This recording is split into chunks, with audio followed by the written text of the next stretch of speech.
Assalamualaikum warahmatullahi wabarakatuh. Salam sejahtera untuk kita semua. Perkenalkan, saya Raisa Syafa Maharani dengan NPM 2312011163. Perkenalkan, nama saya Anissa Dihandiani dengan NPM 2312011164. Perkenalkan, nama saya Putri Oktavia, NPM 2312011161. Perkenalkan, nama saya Mita Rahmawati dengan NPM 2312011166. Perkenalkan, nama saya Adinda Rahmadini Sigi dengan NPM 2312011169. Franchise atau waralaba adalah model bisnis di mana pemilik merek atau bisnis memberikan hak kepada pihak lain untuk menjalankan usaha dengan menggunakan merek mereka, sistem operasional dan dukungan yang telah ditetapkan. Dalam sistem franchise, pihak lain akan membayar sejumlah biaya kepada pemilik untuk mendapat hak tersebut. Biaya ini dibayar satu kali di awal yang terdiri dari biaya lisensi menggunakan merek franchise untuk jangka waktu tertentu. Seperti yang kalian lihat di belakang saya, terdapat suatu franchise yaitu cabang dari dealer Honda. Dalam video ini kami akan membahas mengenai apa saja yang perlu Anda ketahui tentang franchise dealer Honda, termasuk keuntungan, tantangan, serta dukungan yang Anda terima. Saya ingin mewawancarai kakaknya. Apakah kakaknya berkenan? Ya, saya berkenan untuk diwawancarai. Apa saja layanan yang ditawarkan oleh dealer Honda ini selain penjualan kendaraan?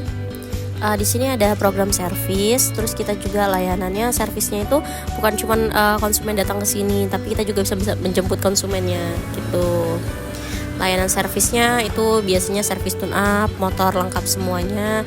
Terus layanan sama servis yang gratis. Biasanya kalau motor baru kan ada servis gratis tuh. Nah, seperti itu. Kita hanya layanan jasa dan penjualan saja. Juga kita ada penjualan spare part namanya, Mbak. Barang-barang spare part itu kita penjualan juga, seperti itu. Bagaimana sistem perbaikan dan pemeliharaan kendaraan di dealer ini? Apakah ada prosedur khusus yang diikuti oleh teknisi? Perbaikannya itu dalam gimana tuh, Mbak, maksudnya? Kayak pemeliharaan kendaraan. Oh, pemeliharaan kendaraan. Contoh ya, Mbak, misalkan kendaraan itu kan perlu digantikan ganti oli itu ya tiap bulannya. Nah, itu untuk ganti oli kita per 2 bulan itu rutin. Kalau ngikutin dari bulan, kalau ngikutin kilometer per 2 kilometer itu diwajibkan ganti oli gitu. Kalau untuk servis tiap 2 bulan sekali. Bagaimana struktur manajemen di dealer ini? Siapa yang bertanggung jawab untuk pengelolaan operasional sehari-hari? Kalau untuk pengelolaan, yang pertama kita ada kepala bengkel, Mbak, di sini. Kepala bengkel kita kebetulan dia tepatnya ada di pusat di TDM Pramuka, dan di sini ada kepala pos kita atau selaku kepala mekaniknya, dia mengelola di sini gitu. Bagaimana koordinasi antara dealer dengan pusat dalam hal operasional dan pengelolaan? Pengelolaan kita dengan pusat ya, Mbak, ya. Kita kerjasamanya jadi jatuhnya tetap sama aja. Kalau untuk ngelola tiap hari servis sama aja. Cuman jadi kita setoran gitu loh, Mbak, ke sana. Tiap sore kita setoran gitu. Apa yang masuk hari ini kita setor ke sana. Mbak, apakah dealer ini tuh mempunyai sertifikasi khusus dari Indonesia, atau siapa yang memberikan izin untuk meresmikan dealer cabang Honda ini, Mbak? Kita punya sertifikatnya, kebetulan ada di dinding yang sebelah situ, Mbak. Itu sertifikasi langsung dari AHM atau Astra Honda Motornya Indonesia gitu. Adakah biaya utama yang dikeluarkan oleh dealer ini dalam operasionalnya sehari-hari, Mbak? Biasanya kalau untuk sehari-hari yang dikeluarkan biasanya kayak kebutuhan aja sih ya, Mbak, ya. Kayak kita beli minum, terus kebutuhan untuk konsumen, terus untuk bersih-bersih, itu aja sih. Dalam operasionalnya. Kebutuhannya hanya itu aja. Kalau dealer ini tuh mengelola biayanya untuk menjaga kelancaran atau ketersediaan stok itu bagaimana ya, Mbak? Kalau kita stoknya, Mbak, kita kan stoknya punya pusat nih, Mbak. Kita stok spare part, jadi kita ngikut dari punya pusat. Jadi kita sistemnya kayak minjem dari sana, kita bantu menjualkan, tetap yang masuk di pusat gitu. Jadi dari pusat ke sini. Iya, dari pusat kita hanya menjualkan saja. Ya. Kalau pelatihan khusus untuk diberikan pada karyawan untuk bekerja di dealer ini ada nggak Mbak? Terutama teknisi dalam untuk pengelolaan motor yang datang ke sini. Oh, itu ada sebelum. Jadi kalau misalkan ada mekanik baru nih Mbak mau di sini, itu kan pertama kita training dulu. Kita training selama 3 bulan. Jadi dikasih tahu untuk cara pekerjaan kita selama di bengkel tuh seperti apa, dikasih tahu jadi bukan cuma mekanik, dan untuk karyawan pegawai lainnya pun kita di training semua. Jadi kalau misal udah training gitu, jadi udah jadi karyawan tetap. Iya, dia langsung dilepas langsung jadi karyawan seperti itu. Perjanjian formal itu ada nggak sih perjanjian formal antara dealer ini dengan Honda Indonesia? Kalau itu kan perjanjian ya. Kalau kita kan di sini jatuhnya kita kontrak nih Mbak. Karena ini selaku punya sekolah SMK Negeri 2. Kita di sini sistemnya kita kontrak. Jadi kita punya perjanjian kontrak tiap 2 tahun. Seperti itu sih. Perjanjian kontrak 2 tahun itu dengan Honda Indonesia? Iya, perjanjian kontraknya 2 tahun. Kita termasuk aset ini kan bukan punya kita nih. Itu perjanjiannya semua punya mereka. Gitu. Oke. Lalu bagaimana hak dan kewajiban dealer yang tercantum dalam perjanjian dengan pusat? Haknya ya, karena kita kan masih ikut sama punyanya pusat nih Mbak. Kalau misalkan mereka ada ketentuan gimana gitu ya kita harus mau gitu loh.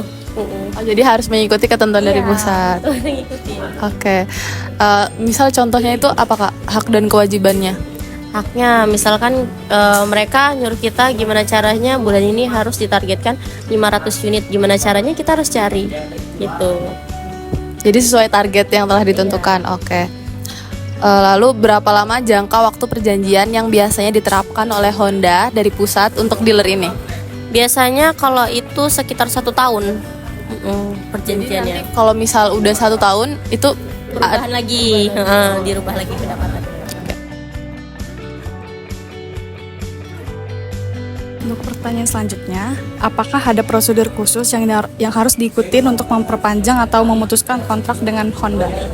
Ada. Jadi prosedurnya yang pertama kita harus menaikkan pendapatan di sini Mbak. Jika kalau pendapatannya tidak sesuai, kita biasanya diputus kontrak gitu. Karena selama ini sih kita pendapatan naik terus dan kita untuk pembayaran kontrak itu naik terus. Ya alhamdulillah lancar. Jadi kita dilanjut kontrak. Apa saja sih Bu tantangan yang dihadapi oleh dealer ini dalam menjalankan operasional sehari-hari? Tantangannya banyak sih Mbak, karena kita yang pertama ngalamin harus menguasai sifat-sifat konsumen. Jadi kita harus memahami apa yang mereka mau. Kita misalkan mereka hanya minta bantuan ingin perbaiki motor, tapi ketika mereka budgetnya hanya sekian gitu. Sedangkan di sini sudah dipatoki harganya berapa ya. Kita mau nggak mau harus membantu mereka. Seperti itu sih Mbak. Apa sih keuntungan yang didapatkan oleh pelanggan jika melakukan perbaikan dari dealer resmi Honda ini dibandingkan dari bengkel?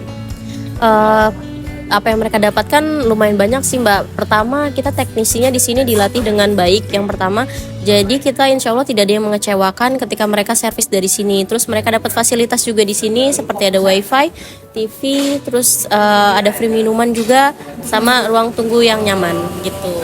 Yang pertanyaan terakhir, bagaimana dengan pemilik dealer? Apa sih keuntungan jangka panjang dalam mengelola perbaikan kendaraan di dealer? Keuntungan kita mengelola jangka panjang kendaraan tadi ya. Keuntungan kita sih banyak sih Mbak, karena kan mereka setiap kesini mereka kan kayak servis, terus ganti oli, terus membeli spare part. Itu kan keuntungannya sama dengan kayak mereka membeli apa yang kita jual, seperti itu.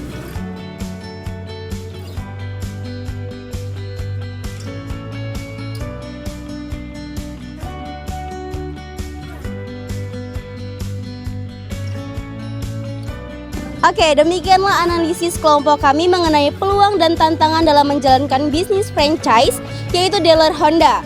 Memilih franchise atau bisnis cabang yang tepat memang membutuhkan pertimbangan matang, baik dari segi dukungan, modal bisnis, hingga potensi pasar.